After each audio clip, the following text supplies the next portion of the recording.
우리가 이게 창세기 성경 첫 장 첫 말씀을 참고하면서 엉뚱하게도 제가 계시를 많이 강조했습니다. 일반 계시, 특별 계시 하면서요.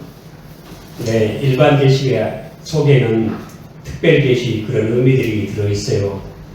그래서 우리가 이 일반 계시인 창조 세계 자체도 특별 계시라고 하는 것들을 언제나 염두에 두면서 그런 관점에서 살펴보아야만 우리가 은혜가 될 줄로 믿습니다. 지난 시간에는 이렇게 어둠 속에 공허함 속에 성령이 운행을 하셨다 하는 것처럼 우리 복음이라는 건 사람이 먼저 뭔가 행함으로 복음이 우리에게 임한 게 아니고 복음이 먼저 우리에게 임하였다.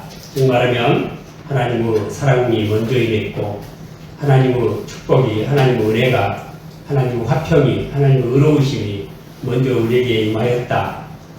우리가 뭔가 공로를 세워서 우리 사람의 행위로 말미암아 이런 것들이 우리에게 온 게 아니고 하나님이 먼저 다 제시하셨다. 우리가 예수님을 하늘에서 모셔 내려온 게 아니고 하나님께서 독생자를 먼저 보내셨다. 그래서 단지 그분을 영접하는 게, 그분을 받아들이는 게, 그분을 모든 제시한 거 우리가 받아들이는 그 자체가 곧 믿음이다.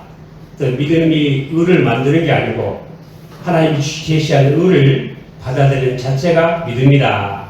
이런 말씀 우리가 상고했습니다. 꼭 그렇게 믿으시길 바랍니다. 세상 종교와 우리 기독교 다른 점이 그거예요. 세상 종교는 우리 사람의 공로로, 행위로, 우리 노력으로 뭔가 영원한 구원을, 영원한 의를, 하나님과의 그 화평을 만들어보자. 우리 기독교는 그게 아니고 하나님이 먼저 제시하셨다. 이거예요. 이것을 한마디로 우리가 은혜라 그렇게 말합니다. 그래서 우리 기독교는 은혜의 종교라 그렇게 말합니다. 그리고 어떤 그 유명한 분이 말한 것처럼 우리 선택으로부터 영화에 이르기까지 은혜는 홀로 화려하게 통치한다. 그런 말이죠. 선택에서부터 영화에 이르기까지 오직 은혜가 우리를 통치합니다. 그 은혜는 진리 세계로 우리를 인도하는 것이고 진리와 함께 역사하는 것이고 또 진리를 상고함으로 은혜가 더하는 거예요. 그래서 이 은혜의 수단이 우리 말씀이라고 해요. 말씀 성찬, 이것이 우리 그리고 기도 이런 것들이 은혜의 방편이라 그런 말을 합니다. 근데 사실은 기도도 거기 안 들어가고 말씀과 성례가 은혜의 방편이라 우리가 그렇게 이해하면 좋겠어요. 그리고 오늘 본문 말씀에 먼저 제가 이 몇째 날까지 말씀을 우리가 공동했죠. 둘째 날까지죠. 아침이 되니 이는 둘째 날이라 8절인데 사실은 제가 이 말씀을 참고하려고 하면서 하루하루 창조의 세계를 다루려고 하지 않았어요. 않았는데 이렇게 말씀을 더 연구를 하다 보니까 이렇게 하루하루 이 하나님의 사역을 참고를 하게 됐는데 오늘은 이틀까지도 갈 것 없이 첫째 날 사역만 간단하게 참고를 하고 마치고자 합니다. 먼저 3절 말씀 한번 보시겠습니다. 하나님이 가라사대 빛이 있으라 하심에 빛이 있었고 했습니다. 하나님이 뭐라고요? 하나님이 그 다음에 말씀 가라사대가 뭐예요? 가라사대. 우리 성경에 보면 우리 하나님이나 예수님이 하신 말씀은 성령님께서 하신 말씀은 가라사대 그랬고 사람이 하는 말씀은 가로대 그렇게 표현이 되어 있죠. 그건 다 존칭어로 한 것이고 사실은 말씀하실 때 그 말씀이에요. 하나님이 가라사대가 그러니까 하나님이 뭐예요? 말씀하실 때 하나님이 말씀하셨다 그 뜻입니다. 그러니까 세상은 하나님께서 무엇으로 만드신 거예요? 말씀으로 만드셨죠? 그래서 여기 말씀하실 때 하나님이 말씀을 통해서 세상을 이제 만드시고 이제 정리를 하시기를 시작을 하셨습니다. 그런데 이 가라사대 말씀하실 때 이 말씀이 요한복음 1장 보면은 태초에 말씀이 계시니라 이 말씀이 하나님과 함께 계셨으니 이 말씀은 곧 하나님이시니라 그가 태초에 하나님과 함께 계셨고 만물이 그로 말미암아 지음바 되었으니 지은 것이 하나도 그가 없이는 된 것이 없느니라. 세상 모든 만물이 다 말씀으로 지어졌다. 그런 의미죠. 그래, 현지 만물을, 그 말씀이 누구예요? 예수님이죠. 성자 예수님이죠. 그래서 성자 예수님을 통해서 세상 만물이 지어졌어. 그러니까 예수님은 이 창조주시죠. 창조주시고 영원하신 하나님이십니다. 여러분 믿습니까? 이것이 중요합니다.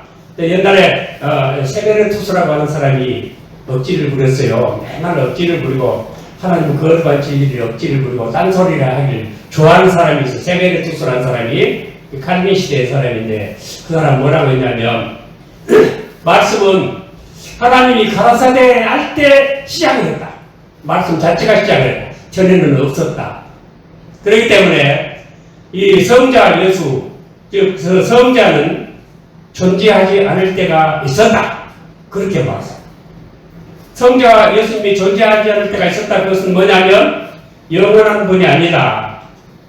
그렇다면 그분은 하나님이 아니에요? 하나님이 아닌 피조물이다. 그러니까 언제부터 존재했냐? 하나님이 가라사대 할 때부터 존재가 시작됐다. 그렇게 억지를 부리다가 나중에 붙잡혀가지고 화형을 당해서 죽고 말았어요. 죽임을 당했어요. 옛날에는 그때 그 시대에는요 참 묘한 시대였어요. 왜냐하면 이 정치에서 할 일을 교회가 하고 교회에서 할 일을 이 정치계에서 했어요. 그건 뭐냐면 그 정치계에서 할 일을 교회가 한 게 뭔지 알아요? 그게 바로 십자가 전쟁이에요. 전쟁을 왜 교회가 합니까? 정부가 해야죠. 근데 교회에서 했어요. 그리고 정치계에서는 뭘 했냐면요 이단들을 채용을 했어요. 왜 이단을 채용을 했는가?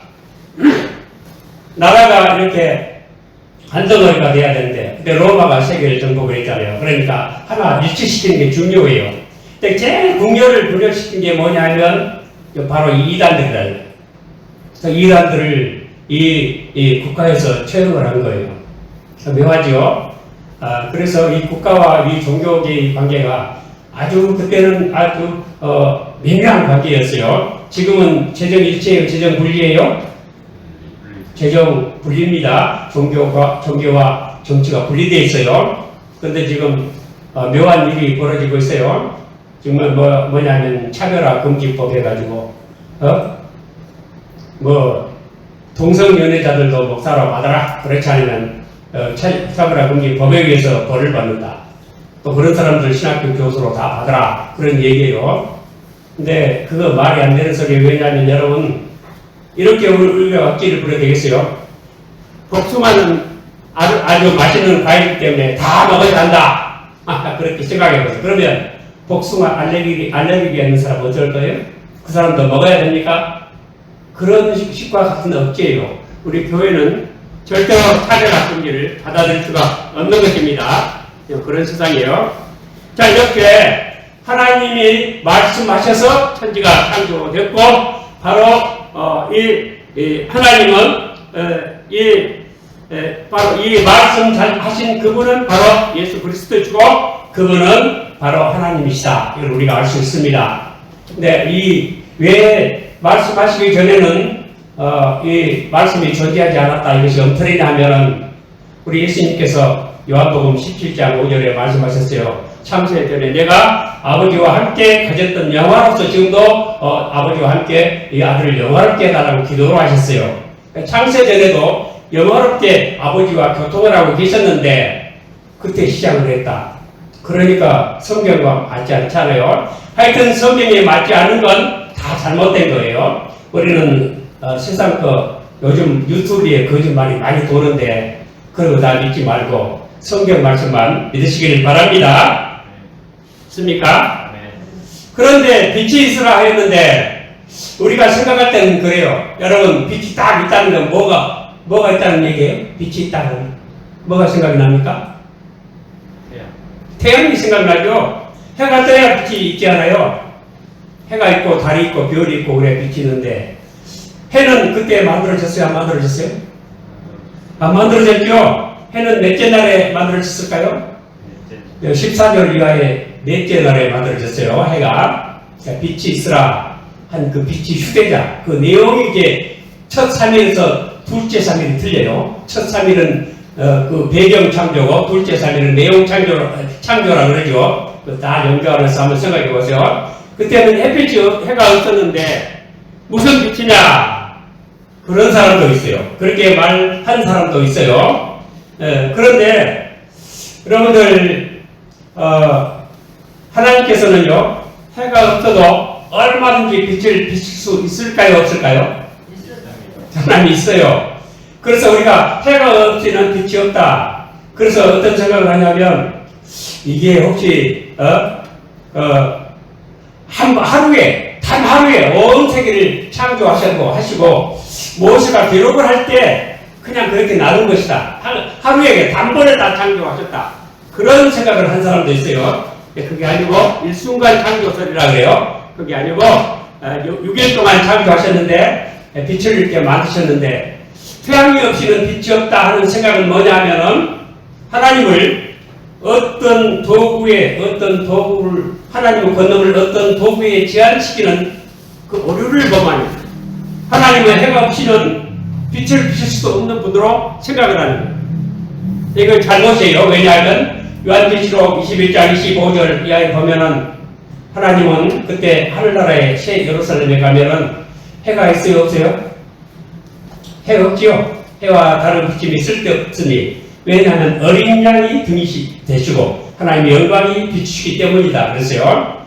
그러니까 그때도 벌써 그 말씀의 빛이 비치는 거예요. 하나님 말씀이 등이 되어 주시는 거예요. 그 빛이에요. 그래서 제가 이 일반계시와 특별계시를 연관시키고자 하는 거예요. 그래서 이 하나님을 어떤 그 도구에 의해서만 그 권능을 발휘할 수 있는 분으로 하나님의 권능을 제한하는 것은 잘못일까요? 아닐까요? 그것은 잘못인 것입니다. 하나님은 해와 달을 초월하신 분이십니다. 그래서 우리가 깜깜한 밤에는 하나님의 너를 속일 수 있을까요? 없을까요? 깜깜한 밤이라고 하나님 속일 수 있어요? 없어요? 하나님은 다 햇빛, 등불, 전등불 다 필요 없어요. 언제나 낮과 같이 감히 보시는 분이심을 다 믿으시기를 바랍니다. 그 다음에 하나님이 하나님 보시기에 뭐라고 했어요? 자, 3절 말씀, 4절 말씀, 그 빛이 좋았더라. 예, 하나님 보시기에 좋았다.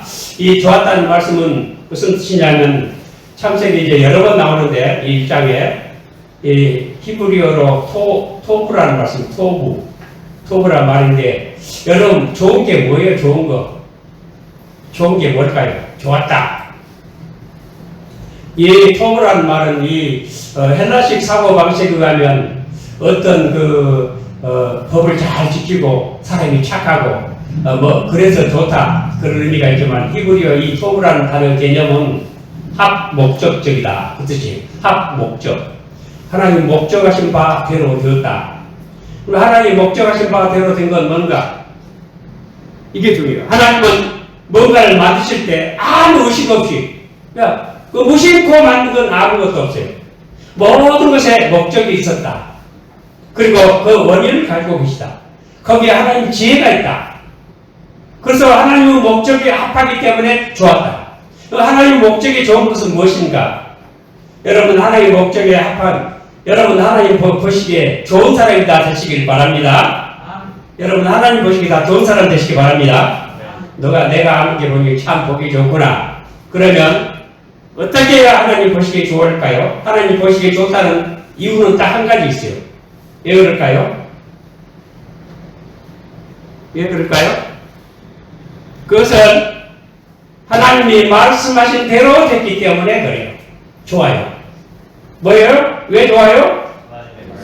우리가 그러면 하나님 보시기 좋은 사람은 어떤 사람일까요? 하나님 말씀에 합당하게 사는 사람이 좋은 사람이에요. 여러분 믿습니까? 이것이 토부예요. 하나님 목적에 합한 사람이에요. 하나님 목적에 합하다는 것은 하나님은 모든 것을 어떤 목적을 가지고 어떤 뜻이 있어서 창조하셨지 무의식적으로 창조하신 것은 아무것도 없다. 그냥 내 생각지도 않은 것에서 태어났네? 그런 건 없다. 그런 뜻이에요. 이렇게 이런 믿음을 다 가지시기를 바랍니다. 그 다음에 하나님께서는 이 낮과 밤을 이렇게 구별하셨죠? 여기 보니까 5절 보십니다. 빛을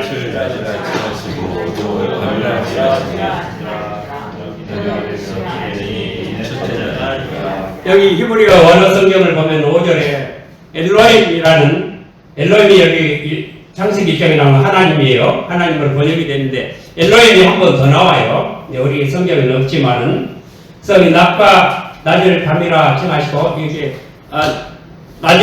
빛을 낮이라 칭하시고 어둠을 밤이라 하나님이 칭하셨다. 그런 식으로 나와 엘로힘께서 그렇게 칭하셨어요. 근데 낮과 밤은 다 그 고유한 가치가 있기 때문이에요. 하나님께서 이 세상을 낮만 있는 세상이 아니고 밤만 있는 세상도 아니고 낮과 밤 전혀 다른 고유한 가치를 가진 그런 세상을 만드셨어요. 빛은 빛대로 가치가 있고 어두운 어두움대로 가치가 있어요. 여러분 옛날에 지금 아니지만 옛날에는 김포 비행장밖에 없을 때 인천에 없을 때 비행기 타러 저 거리 가면 그 김포 가도의 옆에 논들이 쫙 있었어요. 논이. 그때는 벌판이었어요. 지금 우리 임대웅 집사님 거기 회사가 거기 있는데 마곡동에 그때는 그냥 들판이었는데 그때 논들이 쭉 벼들이 심어졌는데 그 가에 항상 전등불이 켜져 있었어요. 가로등 전등불이 켜져가지고 전등불 밑에 있는 그 가에는 벼가 안 된대요. 농사가 잘 안 돼요. 그러니까 밤에는 어두워야 되는데 어둠이 없으니까 농사가 안 돼요. 그래서 어둠과 이 빛은 다 고유한 가치가 있도록 그렇게 만드신 것입니다. 그래서 이 세상은 다 고유한 빛과 어둠이 서로 상반되는 것에 대한 고유 가치가 있다는 것을 인정을 해야 됩니다. 그게 뭘까요? 여러분들 쉽게 생각을 해서 우리 손도 무슨 선이 있어요? 오른손이 있고 왼손이 있고 발도 오른발 왼발이 있고 새의 날개는 어때요? 날개도 양쪽 날개가 있죠? 그래야 날아가요. 그렇기 때문에 나와 다른 것을 인정을 해야 돼요? 인정하지 말아야 돼요? 오른쪽 날개만 있다고 새가 못 날아갑니다. 양쪽 날개가 다 있어야 돼요. 그럼 이 사회는 어때요? 진보도 있고 보수도 있고 그렇죠? 양쪽이 다 있어야 되겠죠? 그런데 우리 교회가 문제가 뭐냐면 오른쪽만 있어야 된다. 그러겠어요. 그게 문제예요. 우리 예수님께서 양과 염소를 구분하실 때 마태복음 25장에 보면 오른편에 있는 자들이 다 양이다. 그래서 하나님 나라 너희를 위해서 예비한 나라 상속을 하시고 왼편에 있는 그 염소들을 다 저주를 받으라. 그렇죠? 그 마귀를 위해서 예비했던 거리가. 그래서 예수님은 우파다. 그런데 내용은요, 예수님이 좌파예요, 사실. 아시겠어요? 부산 가면 그런다죠. 부산 가면 저 김해 가는 버스를 타면요, 그 버스가 만원이요, 꽉 찼어요. 그런데 이 빨갱이들은 어떻게 하냐면 버스 기사를 끌어내려가지고 폐 죽이고 자기가 끌고 이게 빨갱이고, 그 다음에 우파는 뭐냐면 야 버스 주걱 피좁다 가자, 그게 우파고, 좌파는 야 안으로 좀 들어가자, 저 같이 타고 가자, 그게 진보파예요. 좌파. 그럼 여러분 양과 염소의 비유에서 그 양들은 어느 파예요? 어느 파가 같아요? 우리만 남은 자천자 그런 사람이에요? 아니면 다 돌아보고 나그네 됐을 때, 헐벗었을 때, 줄일 때, 목마를 때, 병들었을 때, 감옥에 갔을 때 돌아본 사람이에요? 어느 게 무슨 파예요? 그게 요즘 말하면 진보파예요. 예수님 말씀하신. 그래서 예수님은 진보파를 우파라고 했습니다. 예수님하고 달라요. 예수님이 왜 십자가에 죽으셨어요? 좌파기 때문에. 그 사람들 의미에서의 좌파기 때문에. 그러니까 우리 교회가 극우파 안 돼요. 우도 좌도 다 양쪽 날개가 있는 것처럼 낮과 밤을 그렇게 만드신 거예요. 이런 진리를 다 터득하는 은혜가 있으시길 바랍니다. 그다음 낮과 밤의 고유한 가치가 있어요. 성경은 가르칩니다. 전도서 10장 14절에 형통한 날에는 기뻐하고 권고한 날에는 생각하라. 하나님 이 두 가지를 병행하게 하사 사람으로 그 장래일을 능히 헤아려 알지 못하게 하셨느니라 하셨고, 신명기 9장 29절에 오묘한 일은 우리 하나님 여호와께 속하였더니와 나타난 일은 영구히 우리와 우리 자손에게 속하였나니 이는 우리로 이 율법의 모든 말씀을 행하게 하심이니라 하셨어요. 어때요? 밤은 오묘한 일 같죠? 잘 모르니까 하나님께 속한 일이에요. 하나님의 섭리를 우리가 생각하라 이거예요. 그리고 나타난 일은 무조건 하나님 말씀에 순종하라. 하나님 말씀대로 사는 것이 좋은 사람이다. 명백하게 이렇게 가르쳐주고 있다 이거예요. 이와 같이 낮과 밤 그런 가치를 가지고 있습니다. 그리고 마지막으로 한 가지만 더 말씀드립니다. 하나님께서 맨 먼저 만드신 거에 뭐예요? 맨 먼저 만드신 것이 그것이 바로 빛이라 했습니다. 이 빛은 바로 말씀 자체의 상징이에요. 이 빛이 어린 양이 등이 되십니다. 그 빛이 어린 양에게 있어요. 바로 예수님을 가리키는 것입니다. 여러분들, 이 빛, 요한복음 1장에 그 안에 생명이 있었으니 이 생명은 곧 사람들의 빛이라 4절 이하에도 말씀하셨죠. 이 빛이 곧 예수 그리스도시고 그 안에 생명을 가진 분이에요. 그렇기 때문에 이 빛을 가져야만, 이 빛 안에 빛을 통해서만 우리는 하나님을 알 수 있고 하나님을 은혜를 우리 것으로 누릴 수가 있습니다. 그래서 고린도후서 4장 6절에 어두운 데서 빛이 비치리라 하시던 그 하나님께서 예수 그리스도의 얼굴에 있는 하나님의 영광을 아는 빛을 우리 마음에 비치셨느니라 하고 말씀을 하십니다. 여러분, 이 빛을 통해서 우리는 하나님을 알 수 있습니다. 여러분, 제가 눈을 가지고 십자가를 봅니다. 눈은 주체고 이 십자가는 객체죠. 내 주체가 있고 객체가 있다고 해서 이걸 볼 수가 있는 게 아닙니다. 뭐가 있어야 봅니까? 뭐가 필요합니까? 눈이, 빛이 있어야 됩니다. 빛이. 눈만 있어도 안 되고 이 객체, 이 십자가만 있어도 안 되고 빛이 비습니까? 비로소 봅니다. 전기 나가면 아무것도 못 봐요. 그렇죠? 바로 이와 같이 생명이신 그 말씀은 우리 중보자로 오신 분입니다. 하나님과 우리 사람 사이의 중보자. 그래서 우리는 이 하나님을 통해서, 우리 예수 그리스도 그 얼굴에 있는 하나님의 영광을 아는 빛을 통해서만 하나님을 알고 하나님의 은혜를 우리 소유로 받아 우리가 영원한 구원을 누리게 되는 것이고 하나님의 영광의 참여자가 되는 것입니다. 여러분, 이 빛을 하나님이 만드실 때 온 세상에 다 이 빛을 받도록 만드셨습니다. 그러므로 우리는 주 예수 그리스도를 온 세상에 전해서 예수를 모르는 사람이 한 사람도 없게 하고 해 돋는 곳으로부터 해지는 곳까지 하나님의 이름이 찬양받도록 하는 이 복을 전하는 일에 우리 모두 힘쓰시기를 오늘 주님 이름으로 축원을 드립니다.